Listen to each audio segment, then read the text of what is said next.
Party has fielded former party MP Mohammad Shahabuddin's son Osama Shahab to contest for the upcoming polls from Bihar's Raghunathpur. RJD Chief Lalu Yadav handed the party symbol to Osama as incumbent MLA Hari Shankar Yadav is reported to have offered his seat to him. The one part that's deeply concerning the people is Mohammad Shahabuddin's history of political crimes. Let's take a look at who Mohammad Shahabuddin is.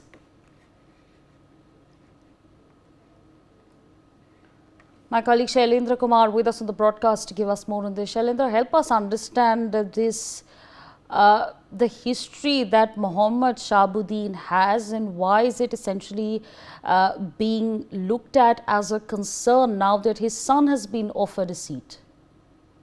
बिल्कुल रघुनाथपुर की seat है वो दी गई है जो शहाबुद्दीन के बेटे को, और चुनाव लड़वाएगा क्योंकि बीच में जब शहाबुद्दीन की मौत हुई और उसके बाद जो सिलसिला चला, ये कहे कि जिस तरह से जो आरजेडी और शहाबुद्दीन का परिवार जो है एक तरह से एक दोनों से दूर थे, और अब जब पैचअप हुआ है तो ये सीट जो है शहाबुद्दीन के बेटे को दी गई है, क्योंकि आरजेडी के एक विधायक ने अपनी दावेदारी वापस ले लिया और उसके बाद ये सीट दी गई है। और साफ तौर पे है एक बड़ा मुद्दा अब ये मिल गया है जो सत्ताधारी दल है, क्योंकि शहाबुद्दीन का जिस तरह से नाम था और जिस तरह से शहाबुद्दीन का खौफ था उस इलाके में, उसको लेकर अब एक निशाना जो है वो साधा जा रहा है। क्योंकि रघुनाथपुर की सीट है वही सिवान है, सिवान में ये है, और जिस तरह से शहाबुद्दीन के बेटे को लेकर यानी ओसामा जो उनको लेकर जिस तरह आरजेडी के नेता बयान दे रहे हैं और जिस तरह की बातें कर रहे हैं, उसको लेकर साफ तौर पे है कि अब जो है वो ये एक मुद्दा बनना कहे कि एक मुद्दा चुनावों में, विधानसभा चुनावों में बनेगा। क्योंकि आज जो है ये मामला केंद्रीय गृह मंत्री अमित शाह ने भी उठाया है अपने भाषण के दौरान, क्योंकि छपरा जो है उसके बगल का जिला है, उसके बगल में ही सिवान है, और सिवान से चूंकि जो आसपास के चाहे गोपालगंज हो, चाहे छपरा हो और चाहे महाराजगंज का इलाका हो, ये सब ऐसे जगह है जहाँ जो उससे प्रभावित होते हैं। शैलेंद्र बने रहिए हमारे संग। Asfar Shamsi, BJP spokesperson, also joins us on the broadcast to share his perspectives with us.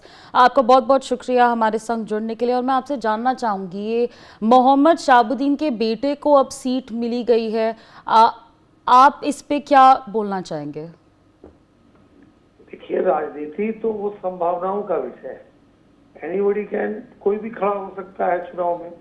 अगर किसी का कोई बेटा है और वो भी राजनीति में लगा हुआ है, लेकिन एक सवाल ये पैदा होता है कि बिहार में अब लोग डेवलपमेंट को देख रहे हैं और डेवलपमेंट ओरिएंटेड बिहार हो गया है। बिहार की जनता डेवलपमेंट और विकास को देख रही है। तो अभी एनडीए सरकार ने जो विकास किया है, डबल इंजन की सरकार ने जो विकास किया है, कोई भी खड़ा हो जाए, डेवलपमेंट और विकास के नाम पर जो है बिहार की जनता वोट देगी और बिहार में एनडीए की सरकार एब्सोल्यूट मेजॉरिटी के साथ सरकार में आएगी। चाहे कोई बाहुबली हो, चाहे कोई परिवार के किसी के कोई बाहुबली हो, अब उन आधारों पर जो है वोट नहीं होगा। वो जमाना चला गया। वंस अपॉन ए टाइम के खलील मियां फाख्ता उड़ाते थे, अब वो नहीं है। अब वो जंगल राज नहीं है कि कोई लोग इस तरह की चीजें करेंगे। तो काफी एनडीए की सरकार में काफी जागरूकता आई है और इतना काम हुआ है कि चाहे वो महिला सशक्तिकरण का हो, जनरल हो, गरीब का हो, दलित का हो, शोषित का हो, पीड़ित का हो, यानी समाज के जितने वर्ग के लोग हैं, इतना काम हुआ है जो आजादी के बाद से इतना काम बिहार में नहीं हुआ था। और ये डबल इंजन की सरकार में हुआ है। तो इसीलिए मुझे लगता है कि कोई भी बाहुबली के नाम पर अगर चाहेगा कि हम डरा के धमका के, तो ऐसा अब बिहार में होने वाला नहीं है। क्योंकि ऐसा जो लोग भी करेंगे वो सलाखों के नीचे नजर आएंगे। अगर गुंडई करके कोई चाहेंगे कि हम अब लालू राज नहीं है, अब जंगल राज नहीं है, अब जो है क्राइम करप्शन के खिलाफ है, तो इसलिए जो है जो जनता है बिहार की उसने मन बना लिया है। और मुझे लगता है कि लगभग तय हो चुका है बिहार के अंदर कि आने वाले दिनों में भी 200 प्लस के साथ एनडीए सरकार जो है सत्ता में आएगी। मैं आपसे ये भी जानना चाहूँगी कि भारतीय जनता पार्टी का जो मतलब how is the Bharatiya Janata party viewing this, किस आधार पे मोहम्मद शहाबुद्दीन के बेटे को चुना गया है? आप अभी कह रहे थे कि धमकाने का, डराने का उस माइंडसेट के साथ चूज करा गया है। आपको क्या लगता है इस पे?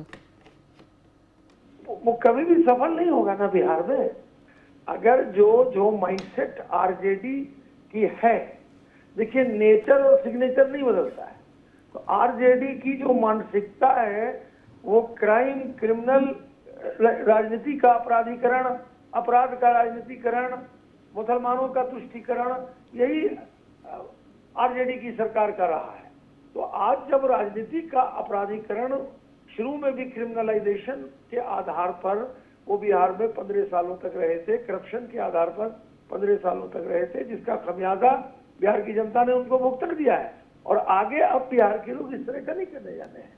तो इसीलिए अगर इस तरह के माइंडसेट के कोई भी लोग अगर आएंगे और उनके जहन में या माइंड में ये होगा कि इस तरह के लोगों को ला करके हम इलेक्शन जीत सकते हैं, तो वो एटलीस्ट अब बिहार में नहीं होने वाला है। बिहार के लोग जागरूक हो गए हैं, इसमें कहीं